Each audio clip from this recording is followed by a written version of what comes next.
na-spot ang isang drug user na dating sumuko sa Oplan Tokhang matapos pagbabarilin ng riding in tandem sa San Juan City. May hataw na balita si Renante Ponte live.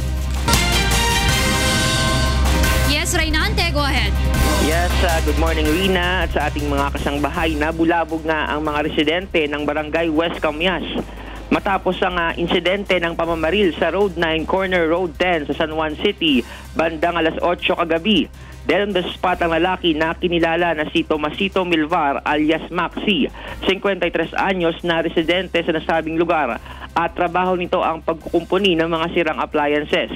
Sa initial investigasyon ng San Juan Police, habang papauwi si Milvar sa kanilang tahanan ng tambangan ng dalawang riding in tandem at saka pinagbabaril ang biktima. Dati na umano nga sumuko si Milvar sa isinagawang Oplan Tokhang ng mga pulis noong nakaraang buwan dahil gumagamit ito ng ipinagbabawal na gamot at nagtutulak sa kanilang barangay. Nakita sa crime scene ang mga basyo ng bala ng 9mm at 45 na kalibre na baril.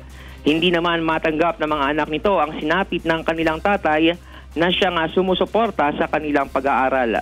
Sa ngayon patuloy ang investigasyon ng mga otoridad sa insidente ng pamamaril. Yan ang balita, balik sa iyo, Rina. Maraming salamat sa iyo, Renante Ponte, mula dyan sa Quezon City.